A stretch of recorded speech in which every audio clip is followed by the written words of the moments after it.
Hello and welcome to another Offseason Outlook episode of the Father and Son Pastime Podcast. I'm Patrick. I'm Kevin. How are you? That's my dad. Dad, episode 2 of the Offseason Outlook as we go to the AL Central. I said in a previous podcast, Dad, that the winner of the AL Central this year does not have a 500 record. Goes like 492 or 490 something. I will bet you dollars that... I'm not betting anything yet. I lost enough money last year. But somebody's got to win. Here is my thoughts. Let's just rule out the Royals. We don't really... I mean, we'll talk about them, but they're not going to win. Yeah. What happened?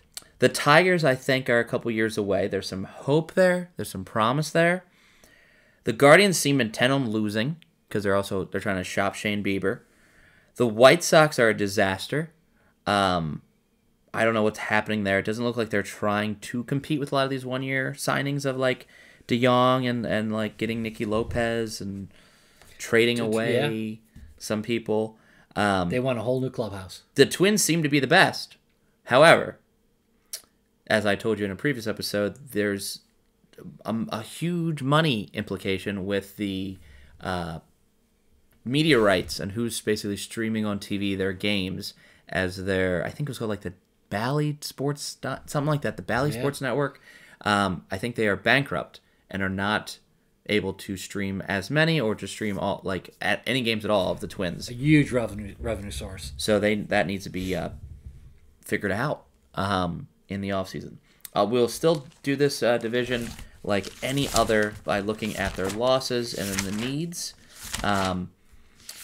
I also believe that because there's not that many losses, there's not that many competitors in this division, a team doesn't need to spend a whole lot of money. Again, they just need to be around 500, and I think they'll win the division. If the Twins lost like 5 or 6 games, they would be at 500 and still would have won the division. So just something to keep in mind. I do want to talk about the White Sox first. In addition to everything they lost during the year, Tim Anderson hits free agency. Mike Clevenger hits free agency. Liam Hendricks. Big former catcher Yasmani Grandal is a free agent. Journeyman Elvis Andrus, Brian Shaw, Jose Urena, and then Clint Frazier and Trace Thompson, some fringe outfielders. There's a lot gone just from opening day roster to now. Very few familiar names left besides Cease, Jimenez, and Luis Robert.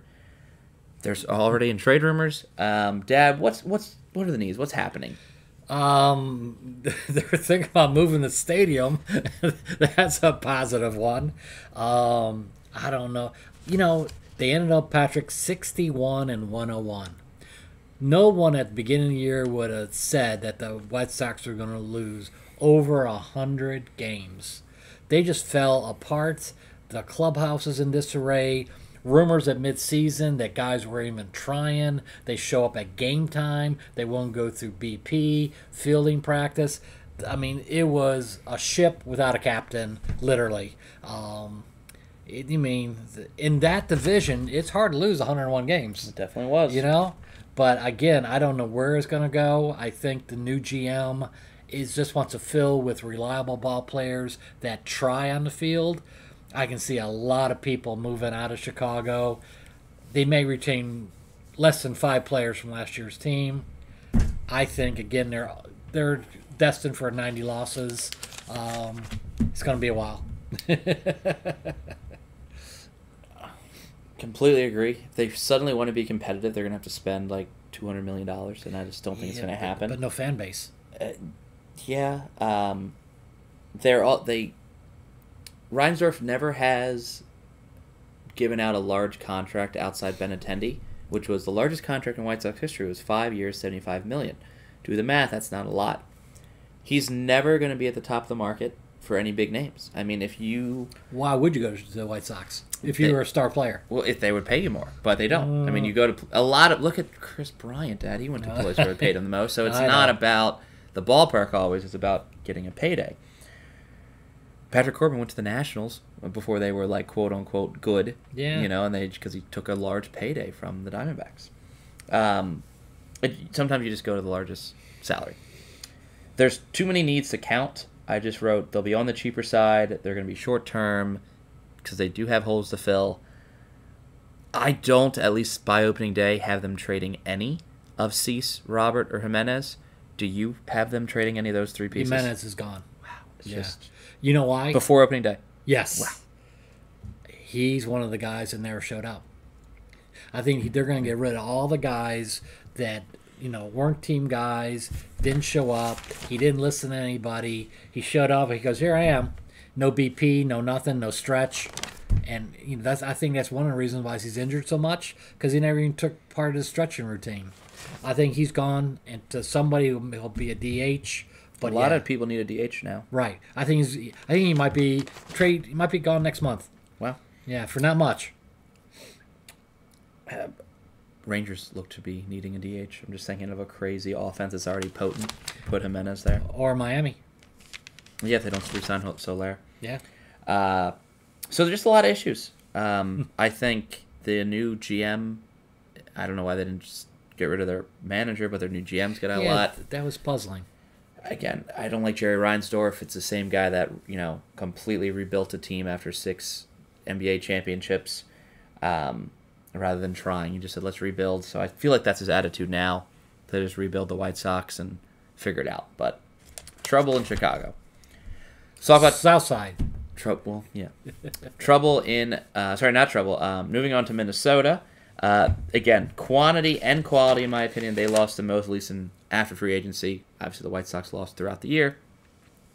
Pitching was a huge loss. Gray, Molly, and Maeda all gone. Huge.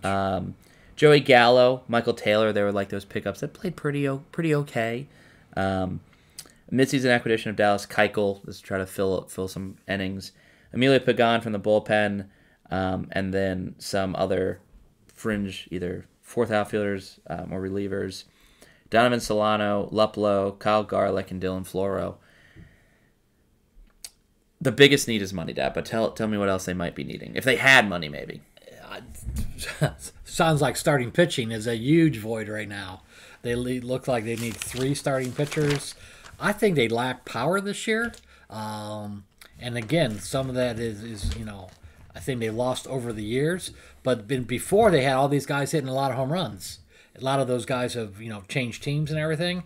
But I think they need influx of some offense and a whole bunch of starting pitchers, and just to get them to where they were last year. And last year they're 87 and 75. And if you lose all that, it's hard to see them. 6 games is 500. Just so you know, 6 games is 500. Right, but I'm just saying, it's gonna.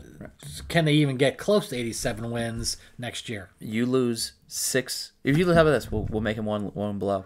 If you lose 7 one-run games, which is very possible, you're under 500. Right. It's and not the Tigers win. No, Tigers are 78 and 84. But I'm just saying. That's how tight it's going to be, though. It's going to be a battle. Who does not want to go to the playoffs? And suddenly it's like, oh man, I had to win the game 162, I guess. Yeah. Someone's got to represent the division. Yeah. There's plenty of hope on this team if they can get it together. In a healthy rotation, they have 5. They have Lopez, who they got from the Arias trade. They got Ryan. They got Bailey Ober. They got Louis Varland. They got Chris Paddock. If he's healthy, he's bounced around a lot because he was a former top prospect. Yeah. Never found health. San Diego. A decent bullpen. A great closer. They have Carlos Correa. They got Edward Julian, a great rookie second baseman. They got Buxton if he's healthy. Like, a lot of this team, if they're healthy, they're phenomenal. They're a 90-win team if they can be healthy and have money. I think they're going to explore trades on Kyle Farmer, Max Kepler, and Christian Vasquez. Okay. I don't know who A lot of people will like Vasquez. It's his contract. I think it's a little too expensive for some teams. It was a little too expensive for Boston. So they would have to eat money to get rid of him, which is funny. Kyle Farmer doesn't seem to have a spot anymore unless he immediately learns first base. And Max Kepler is probably their most consistent outfielder, but he's just always been in rumors. And because of his pay raise, he might be finding a new home. It could be very much... That's a lot of ifs. I don't know what the White Sox payroll will be, but I don't know if any of them are over $100 million next year. I'm with you there, and the White Sox are going to subtract because you can't market a team in a big marketing town without a product. Yeah. The White Sox don't have a product. No. So, especially if they trade. Yeah, and they didn't draw when they had a promising team. They're really not going to draw now. So, yeah. Twins need a lot of help, but I think they'll get a lot of that via trade, and I just don't know. Yeah, I think they've always traded, and they're really good at signing guys for 1-year deals that are in it from 25 to 50, add to the team. Yeah, Gallo, So, Michael Taylor. Yep. But again, do they have the money? I do think they get Rhys Hoskins, but again, that's almost like a flyer deal. They could Yeah, but in Minnesota, he could shine. Mm-hmm. Yeah, so that's a good point. Cleveland had a very weird year where they weren't doing well. Suddenly we're doing well, and then they claimed a bunch of guys off waivers. I was just about to say that. They were trying to save money, and they're like, maybe we'll make the playoffs. Lucas Giolito was on that squad. Ronaldo Lopez was on that squad. Noah Syndergaard was on that, call-ups. A couple relievers. They also lost Cole Calhoun, Gene Segura, and Eric Haas. Not a big loss on Haas. Yeah.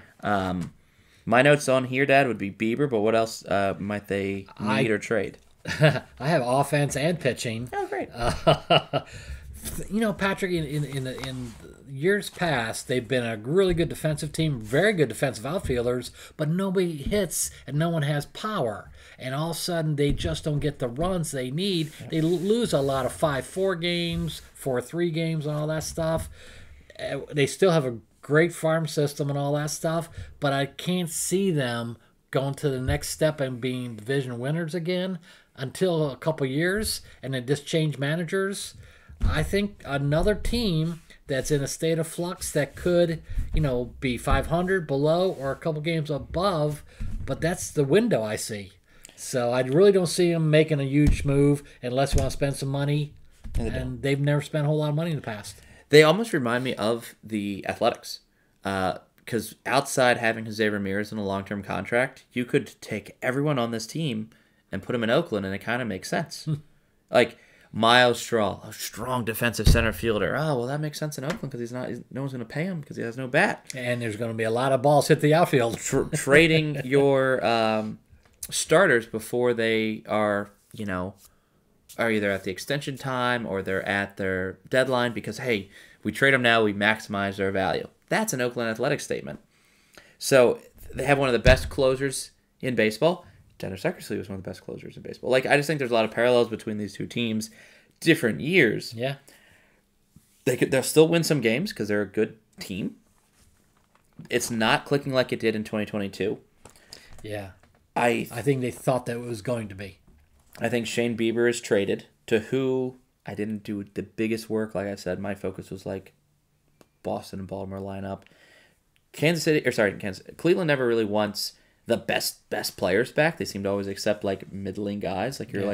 Really you're able to get Trevor Bauer for that, or really you're able to get Clevenger for that. It just seems to be pretty easy to pry people away from Cleveland. As long as you give them a quantity in return of AA and AAA players, yeah, they're big on the farm system. My thought where Cleveland was a power bat, that if you're able to trade Bieber for some offensive weapon, either that's now or in a year or two, you'll do it. In 3, 4, 5 in a batting order. Sure, but I mean, they would have to be young and cheap. I know. It's not like you're trading Bieber for Eloy Jimenez. I know. It's that player, but somebody that's a rookie or AAA. But what a great ace starter to have on your squad. Yeah. So that might happen. But again, I don't see them making the playoffs. No. I wish you just take the top 6 rosters, top 6 standings. You know what? I think it'd be fair. Detroit, Dad, obviously lost Eduardo Rodriguez, even though they're trying to trade him mid-year.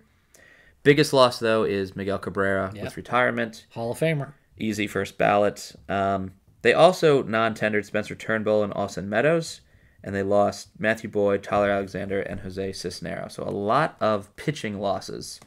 Tell me what they need. They have a fun young team. And I think they got a lot of guys they had, the top 5 draft choices for multiple years. Those guys are starting to come up now with a little bit of pop and some pitching. They're strong. My prediction next year, Detroit wins this division. I don't see that. My note on Detroit was a direction. They need a direction. Yeah, they got a new GM. The rebuild failed. It was one of the worst examples of the best example of how not to do a rebuild, because none of, in my opinion, Green, Torkelson, Mize, or Skubal has really clicked yet. Yes. I think there's some potential, obviously, in each one of them. The Baez signing will go down as one of the worst signings in their history, even worse than Cabrera, because obviously he did not earn his $45,000 and a bat at some point in his life. Did you hear what Javi's doing in this offseason? No, boxing, changing sports. I don't know. He was a boxer, by the way. I remember. He is staying in the United States to strengthen his back and core because he found that he was so woefully out of shape that he didn't have any power in his swing. So he's staying in the United States to re-strengthen his core and back so he can hit it with power again. Sadly, I've heard that Detroit's looking for a shortstop, and Baez is like a bench piece at this point that they just sit. No one's going to take him. They did interest me at the beginning of the offseason when they traded for Mark Canha from the Brewers. It was the first sign the Brewers were going to start tearing everything down if they couldn't afford Canha's arbitration. So the fact that they brought in a power hitting either at left fielder, out DH, can play first base, thought that was interesting, a positive sign for Detroit fans. They have talent in the bullpen. They have talent in the rotation, but I think if they were to sign or they were to trade, I don't know what they can offer. They'd be looking for pitching, a more established veteran pitching, or 2 starters, or like a really good shortstop or second baseman. Very curious to watch the Tigers because it could be this is our roster, and we don't hear from them anymore until the trade deadline, or it could be, hey, remember how much money we used to spend on players? And we had Justin Verlander and Max Scherzer and Miguel Cabrera, and we still didn't win a World Series. It could be like, let's bring it back to that spending because they could see Royals are bad, Guardians are bad, White Sox are bad, Twins are hemorrhaging money. Yeah. Here's an opportunity. They have money because what came off the books. Sure. And they have a new GM who's aggressive. We'll see what happens. Regardless, it would be a team, therefore, of a lot of new players either clicking or not. I agree. Yeah. I agree. But again, in that division, it doesn't take much for one of those 3 teams. 3-game winning streak wins the division, you know? Yeah, I mean, it got, it got bunched up there with the top 3 there. Were pretty woeful, but it wasn't a whole lot separating the top 3 with sub 500 teams. Yeah. So, yeah. Then we can talk about Kansas City. 1 player against the world. Yeah, so it's Bobby Witt, and then no one else on that team. He had a decent year, by the way. He did. He turned it around. He had a slow spring, and he really turned it around. Yeah, I mean, his stats at the end of the year were pretty impressive. They lost Zach Greinke, hopefully to retirement. I was going to say that. Brad Keller, Matt Duffy, and Joe Barlow. They didn't have much to lose, so they didn't lose much. Yeah. If they want to be competitive, Dad, let's have that conversation. If they want to be competitive. I'm thinking for some God knows reason they're going to stay with the youth and build up from that team. I don't see them spending a lot of money. The free agents they sign are going to be one and done, just to fill some holes.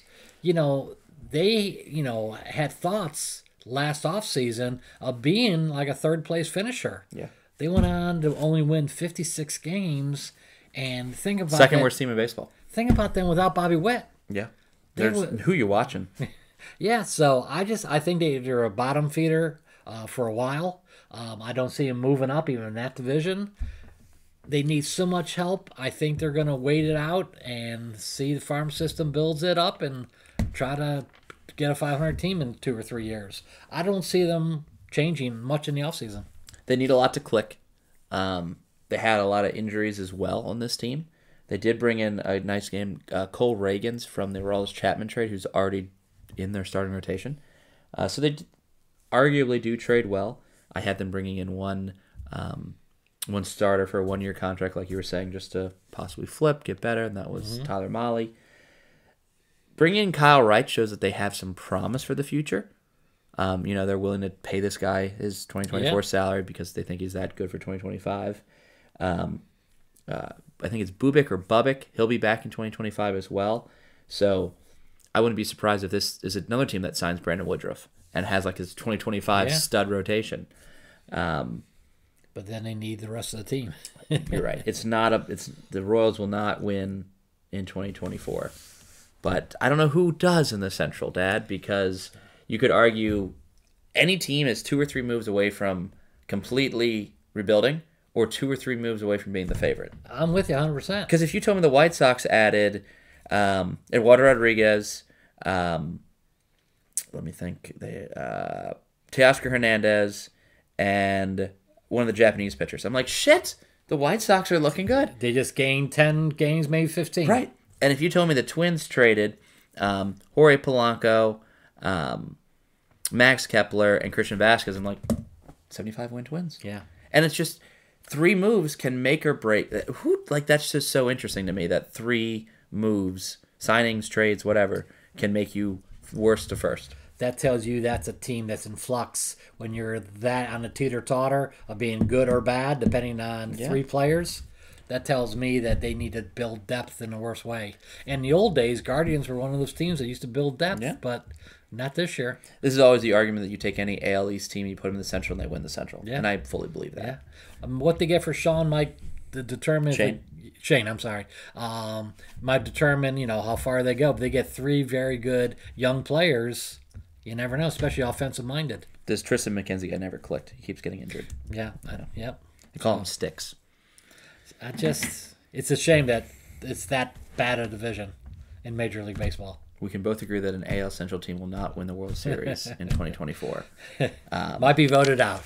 I remember growing up and seeing how good the Cardinals were, and seeing White Sox teams that were really good, like Frank Thomas, Paul Koronko, they won the 2005 World Series. The Central teams, I mean, the Cardinals won multiple times in the mid 2000s, right? Yeah. 2006, 2009. They had a streak of I don't know how many years being in the playoffs. I think missed it for 1 year, but for 15 years they were in the playoffs. Right. Cubs won in 2016. The Guardians were in it with them in 2016. We've lost the strength of the middle of the country, and I'd like to see these teams get really good at baseball. Do the Guardians trade their really good third baseman? No, he doesn't. He loves Cleveland. I think he has a no trade clause. Okay. Yeah, but I'm saying that's a trade chip. It was when Lindor went to the Mets, everyone thought they would trade Ramirez, and they locked him up long term. I believe with a no trade clause. Okay. So he loves Cleveland. Okay. Well, good luck there. He's the best player on the team by far. Oh yeah. And there's no. And he'd be a good fit for so many teams. Yeah. Especially that power. He likes him. I think, obviously, if they ever trade Ramirez, it's a full teardown. At least they have a cornerstone. Yeah. That is the AL Central, everybody. A little quicker than our AL East. Mainly because not a lot of fun rumors or fun additions, Not a whole lot of trade chips. Not a whole lot of trade chips to be found outside, I think, Shane Bieber and then possibly some White Sox players. We'll see what the Twins do. Dylan Cease keeps being mentioned, but he would bring a nice return. He only throws 5 innings. Lots of strikeouts, but doesn't have endurance. And he throws a lot of walks, too. So maybe him and Snell will be on the same team and just walking everybody. Yeah, but he's still in his 20s, by the way. I know. Former Cub. Funny that former Cubs are on the trading block in Chicago, but not on the Cubs. Yeah, it was a good trade for the White Sox back in the day. It still is, because they can still profit off the trade now. I know. What they get for these guys. Those are the 2 chips. There you go.